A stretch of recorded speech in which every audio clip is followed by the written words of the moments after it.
बांग्लादेश में आम चुनाव की मांग तेज होती जा रही है, लेकिन अंतरिम सरकार के मुखिया मोहम्मद यूनुस इसके लिए तैयार नहीं है। वो बार बार चुनाव टालने की कोशिश कर रहे हैं। इस बीच एक बार फिर छात्रों ने चुनाव को लेकर मोर्चा खोल दिया है।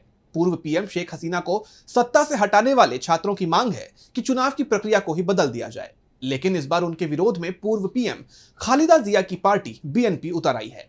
तो क्यों चुनाव के सिस्टम में बदलाव की मांग पर अड़े छात्र, क्यों हो रहा उनकी इस मांग का विरोध, जानने के लिए देखिए ये रिपोर्ट। बांग्लादेश की अंतरिम सरकार के प्रमुख सलाहकार मोहम्मद यूनुस पर लगातार ये आरोप लग रहे हैं कि वो सत्ता में बने रहने की साजिश रच रहे हैं, इसलिए आम चुनाव को टाल रहे हैं। लेकिन अब देश में चुनाव को लेकर एक नई बहस छिड़ गई है।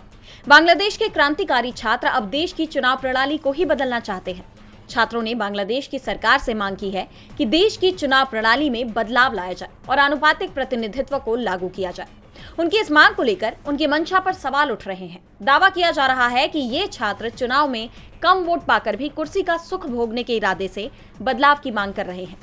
दरअसल बांग्लादेश के क्रांतिकारी छात्रों ने नेशनल सिटीजन पार्टी यानी एनसीपी के नाम से एक नई पार्टी का गठन किया है और इस बार चुनाव में उतरने की तैयारी कर रहे हैं। लेकिन उन्हें भी पता है कि राजनीति की दुनिया में उनके पैर इतने भी मजबूत नहीं है, इसलिए वो चुनाव प्रणाली को ही बदलने में जुट गए। आपको बता दें कि आनुपातिक प्रतिनिधित्व यानी प्रोपोर्शनल रिप्रेजेंटेशन एक ऐसी चुनावी प्रणाली है जिसमें पार्टियों को मिलने वाली सीटें उनके द्वारा प्राप्त वोटों के अनुपात में होती है। जैसे अगर किसी पार्टी को चुनाव में 10% वोट मिलते हैं तो उसे संसद में लगभग 10% सीटें मिलेंगी। आमतौर पर यह प्रणाली छोटी पार्टियों और अल्पसंख्यक समूहों को बेहतर प्रतिनिधित्व देती है। आनुपातिक प्रतिनिधित्व में अक्सर किसी एक पार्टी को स्पष्ट बहुमत नहीं मिलता, क्योंकि वोट कई पार्टियों में बंट जाते हैं। ऐसे में सरकार बनाने के लिए पार्टियां आपस में गठबंधन करती हैं, जिसमें सबसे बड़ी पार्टी का नेता आमतौर पर प्रधानमंत्री या समकक्ष पद पर होता है। साफ है, छात्र सत्ता की कुर्सी के लिए किंग मेकर की भूमिका में रहना चाहते हैं और इसीलिए वो ऐसी मांग कर रहे हैं।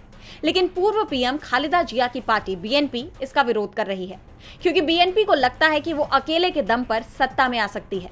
अगस्त में तत्कालीन पीएम शेख हसीना को अपदस्थ किए जाने के बाद बीएनपी बांग्लादेश के राजनीतिक डिस्कोर्स में सबसे ज्यादा चर्चा में है। लेकिन छात्रों ने उनके सामने मुश्किलें खड़ी कर दी हैं।